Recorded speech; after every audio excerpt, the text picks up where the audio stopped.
Welcome back to Atlanta & Company. I'm Ryan Cameron. She's back, the shopping queen. Now, do you miss out on rebates because you can't find the receipt? I always do that. Being organized can not only save you time and headaches, it can also save you a lot of money. This week, the shopping queen Fatima Medikarimi is here to share how she stays organized. Good to see you. Thank you. Good to be back. Now, what's it going to take to get an organizational system in place? Well, the first thing before you get your system in place is you need to get your supplies in place. And so I brought several different samples of items that I think are essential to have in your system to begin with. Okay. The first thing are files and folders. So things that I like, for example, are these Pendaflux folders, and then, oh, the file is backwards. That's great. And then interior folders. Now, interior folders are a little bit smaller, so they fit perfectly in there, so you can like put, you know, several into one folder in one category, so that helps you keep you organized. Okay, so what's the most important thing about your organizational system? The most important thing to have is for it to be a simple system.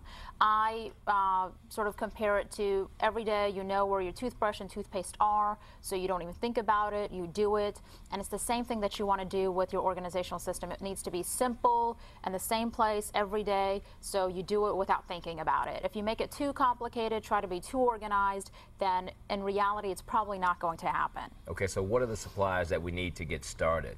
Well, we mentioned the files and folders already, and those vary in price range from $5 to $50, depending on, you know, how complicated or fancy you want to get with the files, but nice, simple, basic ones. And then you need a place to put all the files. So then you want either a file box like this, which is a small little file box, or you can go, you know, a file cabinet, depending on how many files that you have. If you run a home-based business like I do, for example, right. I have several file cabinets, and obviously the bigger you get, the more expensive the prices are going to be. So you can look as far as something like this is around like $10, and then obviously larger file cabinets are going to be in several $100s. And then my most favorite item, the label maker. Okay. Because you have to label your files. If you don't label your files, then you're probably not going to be able to find what you need. And some people like to do the scribbles, but I just think it's much easier and faster to just pop out a label, zip it on there, find your stuff quickly, and it's nice and neat. So label maker, I think, is definitely worth the investment. And I found myself, I actually get label happy. I stick labels all over the place to organize my kids' stuff, to organize other things. So label maker, and these range in price from $15 to $100, depending on functionality, if they print in color or not. But label maker definitely important. All right, now I got a unique filing system. It's called a junk drawer. How do I take all that stuff that's like papers and receipts and all that stuff? I mean, do I need to go out and buy a filing cabinet if it's not a lot of stuff, or what can I do to because what happens is I'll get it and I'll put it in a drawer, and then I say, oh, I'm going to get this stuff together, and then it becomes, I can't even open the drawers, and then stuff falls out. But right. I mean, you know, it's not good. Well, I would say depending on how much you have, if you have just a drawer, then you could probably get away with a box like this. They make them bigger. They make them out of plastic as well. This is a paper box type thing. So you might not even need a file cabinet. But the first thing that you want to do is obviously put the folders in there, get that organized. And there's several different categories of items you typically have. Most likely the most prevalent thing you have is receipts. You come home and you've got all those receipts and you don't know what to do with them. And then some people like to categorize them and put them into different categories. I say that that's just too complicated. What I do is I just have different months, July, August, September, into one of these larger folders, and I just dump all the receipts in there. Okay. So I don't even think about it. I just dump them all in there based on month, and unless it's a major purchase. Obviously, if it's a major purchase, you want to separate that. I've got that separate in the pink files over here. But any of my standard purchases, I just slap them in here, and the next year when it's July again, I'll just go through, and most likely I don't need any of those receipts. I dump them out and put the new month in, the new year's in. So that's what I would say to do with your receipts. All right, let me ask you about, you know, probably my wife works from home as well.